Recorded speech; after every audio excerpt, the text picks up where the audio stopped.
उसमें वो relief package का भी ऐलान करेंगे। चले अच्छे की उम्मीद रखते हैं, लेकिन याद किया इमरान खान साहब को, तो इमरान खान साहब को 4 साजिशें याद आ रही हैं। अच्छा, जी सिर्फ हाँ, 4 कम है, सिर्फ 4 तादाद कम होती है सेठी साहब। खान साहब एक साजिश मार देती है। खान साहब हर रोज एक नई साजिश की बात करते हैं, तो खान साहब के लिए तो 4 इज नहीं है ना। चले एनीवे, एक आदमी लेटेस्ट जो है, हाँ, एक आदमी उसके खिलाफ 4 साजिशें गिरा नहीं सके। मेरा ख्याल है मैं एक एक करके आपको बताती हूँ साजिशें क्या थी, ताकि हम जान सकें कि वो क्यों की गई, किस तरह की गई। आज उन्होंने सहाफ़ियों से गुफ्तगू की है फैज़ हमीद साहब की गिरफ्तारी के बाद गुफ्तगू है, जिसमें उनका कहना था कि मैं घबराया नहीं हूँ बिल्कुल। उन्होंने कहा कि गिरफ्तारी से ये तासुर दिया जा रहा है कि फैज़ हमीद साहब ने 9 मई की साजिश की, हालांकि वो साजिश 9 मई वाली वो PTI के खिलाफ हुई थी। पहली साजिश ये थी कि जनरल रिटायर्ड बाजवा ने नवाज शरीफ के कहने पर जनरल रिटायर्ड फैज़ हमीद को हटाया। नवाज शरीफ साहब ने क्यों कहा ऐसा? नहीं, मेरा नहीं ख्याल नवाज शरीफ से कहने पर वो हटाया।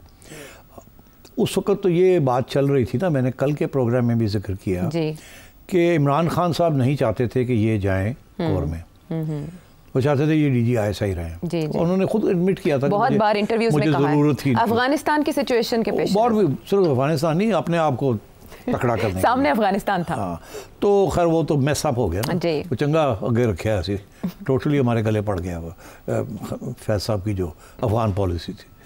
बाकी अब आइए कि जी नवाज शरीफ ने इनको कहा, उस वक़्त आपको पता है कि जो प्रिवेलिंग परसेप्शन था वो यही था कि प्लान ये है कि फैज़ और इमरान खान मिल के ये 10 साल बैठेंगे और इसलिए फैज़ का आर्मी चीफ बनना बहुत ज़रूरी है। ठीक, ये सिर्फ नवाज शरीफ की बात नहीं थी, ये तो सब हर तजियाकार भी यही कह रहा था कि वहाँ प्लानिंग यही हो रही है जी।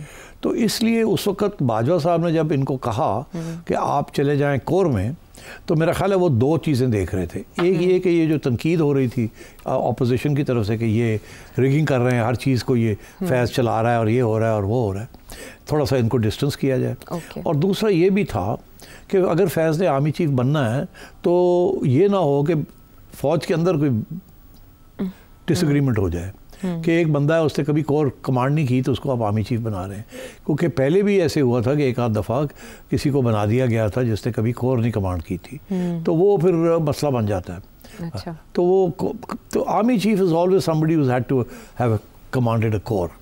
इन्होंने इस वक्त ये प्रपोजल, फिर इसीलिए ये इमरान खान ने और फैज़ ने मिलकर ये प्रपोजल बनाई थी कि ISI को कोर का हैसियत दे दी जाए। याद है कल जो मैंने आपने वो सारी बात बताई जिस पे वो फेंड हो गए थे, इसमें सारी फौज की जो हायरार्की है वो फेंड हो गए थे और बिल्कुल शूट डाउन कर दिया। बाजवा ने कुछ नहीं कहा, वो सारे जो कोर कमांडर्स बैठे हुए उनको सवाल ही पैदा नहीं होता, तो इसलिए फिर उनको शिफ्ट करना पड़ा।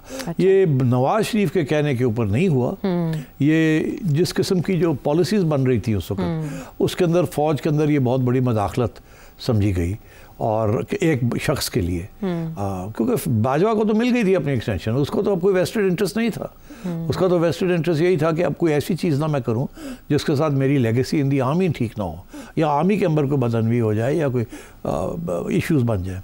सो that's why he went sent Faiz to Peshawar and then of course there was the whole issue of Afghanistan and so on. तो ये I don't agree with this कि नवाज शरीफ के कहने के ऊपर ये हुआ।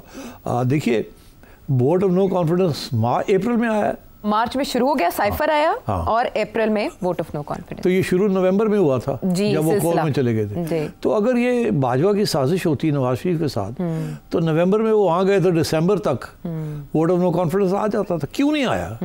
क्यों? और इनको 5 महीने लगे from the date of transfer of Faiz to corps, 5 महीने लगे इनको, भाग दौड़ इधर उधर।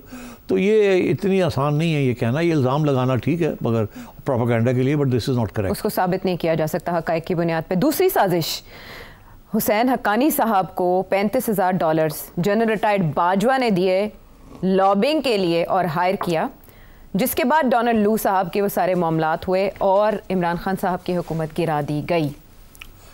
$35,000 नाल तुसी अमेरिका का डोनाल्ड लू ने जित लिया, तुसी हायर किया गया ना लॉबिंग के लिए। फिगर्स अगर आप देखें कि जो लॉबिंग के लिए फर्म्स जो हैं, अमेरिकन फर्म्स, कितने पैसे दिए जाते हैं जी, और PTI ने कितने पैसे इकट्ठे करके लॉबिंग की ना जी। तो क्या इमरान खान को रिहा कर लिया? क्या अमेरिकन गवर्नमेंट पॉलिसी चेंज करवा ली उन्होंने? नहीं, ऐसे नहीं होता।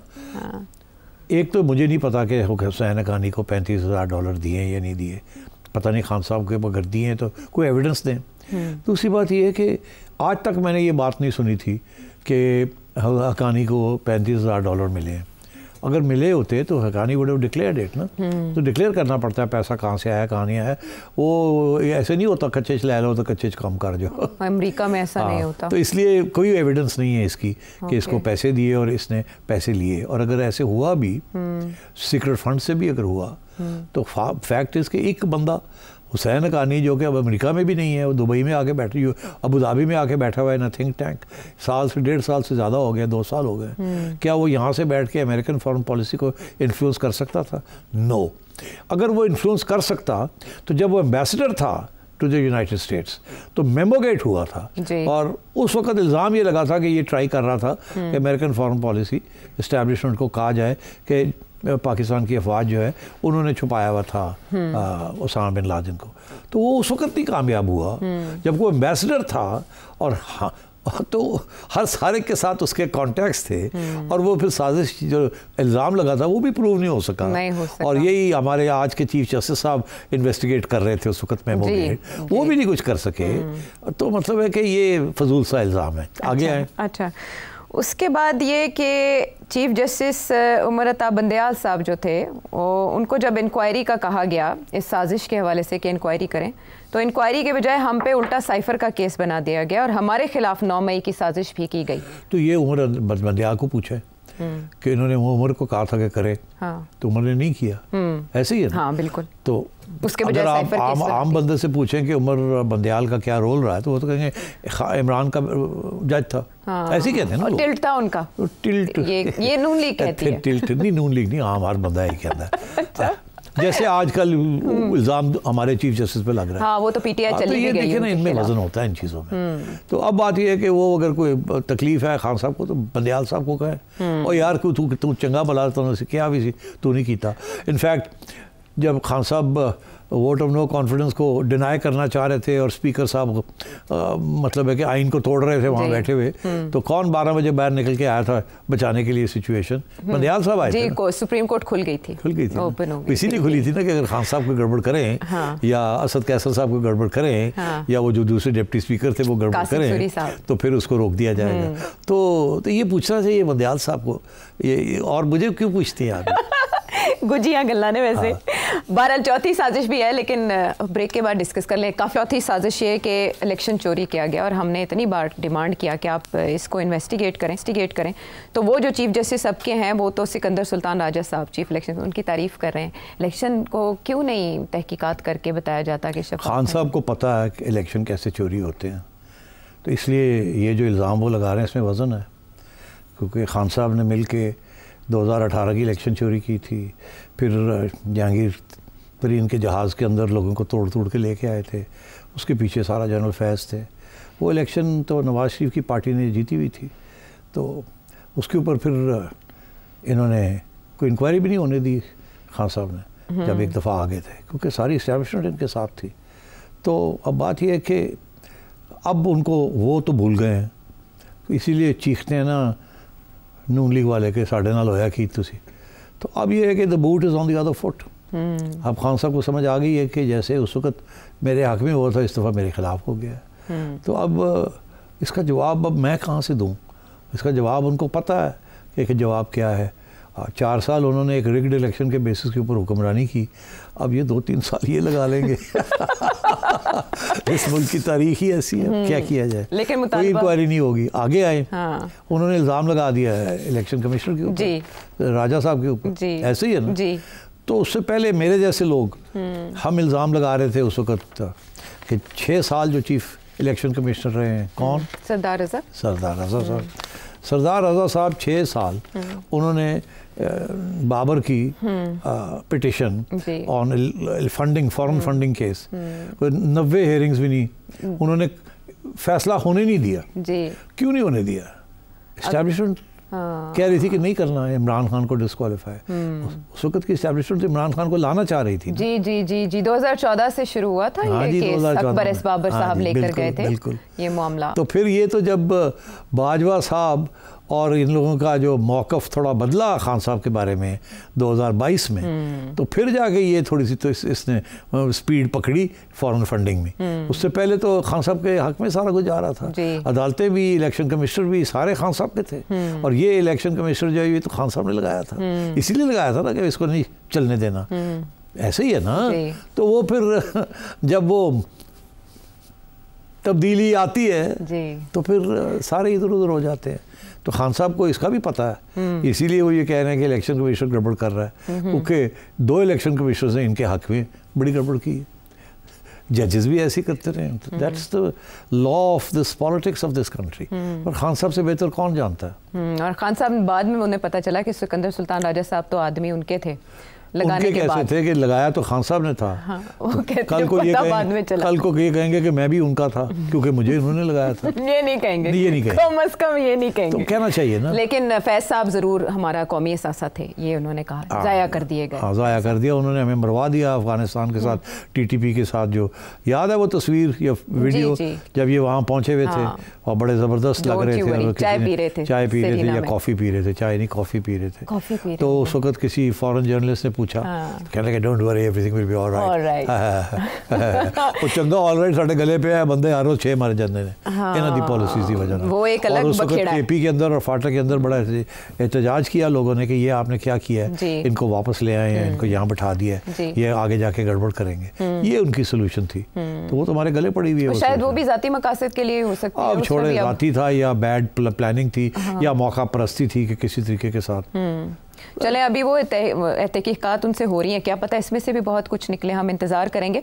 जल्दी अगर क्विकली हम ये उनके इंटरव्यू के बाकी मुंदरजात देखें तो ऑक्सफोर्ड यूनिवर्सिटी के वाइस चांसलर का इलेक्शन लड़ना चाहते हैं इमरान खान साहब। उससे पहले बाहर आर्टिकल्स भेज के उन्होंने हुकूमत की नाक में दम किए रखा। ये वाइस चांसलर क्यों बन रहे हैं? Brilliant strategy. For what? To keep in the limelight. Khan साहब का जो सपोर्ट बेस है, ये मैं पहले भी कहा कि पाकिस्तान के अंदर तो सपोर्ट बेस ठीक ठाक है और बाहर इससे भी ज़्यादा ठीक ठाक है। और वहाँ इनकी जो एहलिया, एक्स एहलिया हैं, उनके बहुत असर रसूख हैं। और उनका जो ब्रदर इन लॉ इनका जो है Goldsmith family, very solid, big supporters of Zionism and the Jewish lobby. And so therefore they've always supported Imran. And Imran, by the way, वो मेयर ऑफ लंदन कहते हैं ना, सादिक साहब कहते हैं कि इन्होंने मेरे खिलाफ, खान साहब ने कैंपेनिंग की थी सादिक के खिलाफ in favour of Jack Goldsmith. Jack. तो मतलब है कि इनका तो बड़ा क्लियर कट इंक्लिनेशन या प्रेफरेंसेस, या तुम जैसे कहती हो टिल्ट। आजकल टिल्ट शिल्ट कोई नहीं होता, कोई टिल्ट नहीं होता। डजन बेशर्मी के साथ लोग इधर भागते हैं, इधर रहते हैं। टिल्ट विल्ट कोई नहीं है, सारे ड्रामे हैं। यस और नो, ब्लैक एंड वाइट। अच्छा, अब तो I think it's brilliant because I tell you what will happen. अगर तो कोई रूल्स इनको रोकते नहीं हैं और ये इनको नॉमिनेशन इनकी एक्सेप्ट हो जाती है, तो then he will win the election. अच्छा, अगर if he wins the, because वो पीटीआई वाले बम्बार्ड कर देंगे ना, और they will just take over the whole thing. This will be a big coup, purely the propaganda side, कि जी उनको नॉमिनेट कर दिया गया। अब एंड बहुत बड़ी एजाज़ होगा अगर ये इनको इजाज़त दी जाए और ये बन भी जाते हैं इन एब्सेंशिया। So, मगर I doubt it. I think rules will stop this from happening. But अगर ये हो जाता है, it will be a very big issue. As Vice Chancellor बहुत उनको prominence मिलेगी और बहुत उनकी जो human rights and so on and so forth, it will be a coup. Highlight बहुत होगा ये कि प्रिजन से ऐसे किया गया। और जो लास्ट क्वेश्चन है वो है शेर अफजल मरवत साहब का यू टर्न और आते साथ ये कहना कि अगर एक और 9 मई हुआ तो जिम्मेदारी मैं लूँगा। समझ नहीं आई मुझे। शेर अफजल मरवत साहब को तो आधी पीटीआई मानती नहीं है। अब वो चले गए हैं खान साहब के पास जी, और आके वो ये कह रहे हैं कि खान साहब ने मुझे ओके कर दिया, गले भी लगाया, गले भी लगा लिया। और उन्होंने कहा मैं जिम्मेदारी लूंगा। खान से मशवरा किए बगैर मैं अगर कुछ ऐसा एहतजाज हुआ तो मैं गए मशवरे के लिए, आके कहा मैंने मशवरा नहीं किया और अब मैं ये करने जा रहा हूँ। मतलब ये है कि जो भी होएगा मैनू फाड़ लेना, उन्होंने और तो केस ना करना। तो अब मेरा ख्याल है इतनी वहाँ बगिंग शगिंग हुई हुई है कि अगर इन्होंने कोई बातें भी की हैं, अब वो नहीं ना सुपरिंटेंडेंट, वो नहीं अब सपोर्ट बेस रही जो उस वक्त थी। अब मुश्किल हो जाएगा इनको ऐसी बातें करना। पहले तो वीलॉगर्स बड़े मज़े ले रहे हैं, कह रहे हैं कि खान साहब को फ़ोन दे दिया गया था। अच्छा। और वो टॉयलेट में बैठ के लंबी लंबी बातें करते थे। किससे करते थे? सारे इंस्ट्रक्शन देते थे जिसको भी देते थे। अच्छा। कुछ लोग तो ये भी स्पेकुलेट कर रहे हैं कि ये लोग जो भाग रहे हैं अब हमाद अजहर जैसे, उनके साथ भी बातें होती होंगी और अब वो रिकॉर्ड मिल गया होगा, तो अब हमाद अजहर को भी कांपे टांग रही होंगी कि यार मैं भी फड़िया जाऊंगा ਇਹਦੇ ਵਿੱਚ। तो हो सकता है, I don't know, I am not making any. नहीं, वो व्लॉगर्स की बात कर रहे हैं, बड़ा इंटरेस्टिंग है वैसे ये पॉइंट। व्लॉगर्स कह रहे हैं, बट एकदम हमाद अजहर का अनाउंस करना और उसके बाद एक और भी 2-3 लोग, हालांकि ठहरा जा सकता था। बिल्कुल, इसमें क्या, what was the big deal? तो कुछ ना कुछ तो इसमें दाल में काला होगा ना। तो मेरा ख्याल है ये वो उसी किस्म की सिचुएशन हो रही है कि बहुत से लोग जब पकड़ दकड़ शुरू हुई तो बहुत से लोगों ने कहा जी हम छोड़ रहे हैं पार्टी। बड़े नाम है ना, फवाद चौधरी से लेके और भी बड़े नाम, जैदी साहब हैं, एक्स गवर्नर सिंध हैं, so on and so fourth, सब भाग गए। मगर एक्चुअली दिलों में नहीं भागे वो सिर्फ बचने के लिए उन्होंने ये बयानबाजी कर दी। कल को खान साहब फिर कहीं ना कहीं नज़र आते हैं बाहर, तो ये सारे लपक के पहुंच जाएंगे और कहेंगे साढ़े ऐ सानू लित्र लाया तो असी की करते, असी तो तोड़े हैं मजबूर सी। हाँ, असी मजबूर सा। तो ये लाइन चलेगी। तो अभी तो फवाद चौधरी तो लगा हुआ है कोशिश करने, जैसे उन्होंने मरवत को कह दिया ओके, वो मेरा ख्याल है फवाद भी पहुँच जाएगा और पहुँच जाएगा जिस दिन वो पहुँचा बाहर आके कहेगा सब ठीक है, मैं और कारकुन है वो है। तो पता नहीं, कुछ व्लॉगर्स तो कह रहे हैं हुण गल्लां नहीं रही नहीं, वो गल्लां नहीं रही है, पर चौधरी अंडर एस्टिमेट ना करो फवाद। अच्छा। ओहो, फवाद जैसा चलाको मासी है कोई नहीं। और उसने जाके खान के उत्ते भी जादू करना है, उन्हें कुछ मैनू गालां कढ़नियां ने, किसी होर लोगों गालां कढ़नियां ने, खान बड़ा खुश हो जाएगा। अच्छा। हाँ, उसके बाद खान कहेगा अच्छा जा कोई गल नहीं, कोई गल नहीं। उन्हें बाहर आके उन्हें फिर सब नूं तितर बितर कर देना, उन्हें हर रोज़ मीडिया ते होना। ये सारे जड़े मीडिया के बेचारे आ रहे हैं फारग हो जाएंगे। फवाद चौधरी लगे हुए, बोलते तो वो बहुत अच्छा है, गुफ्तगू के तो माहिर है। हाँ, तो ये है। मुझे नहीं पता था वैसे, वो जर्नलिस्ट के तौर पे उनको देखा है, वकील की, मुझे नहीं पता था उनको कोई जादू भी आता है। जादू वादू कोई नहीं, जुबान। अच्छा, जुबान चलती है। अच्छा, और जादू करती है, और जादू माहिर हैं एक चीज़ के जिसका नाम मैं नहीं ले सकता। चले ये छोड़े जाते हैं अपनी ऑडियंस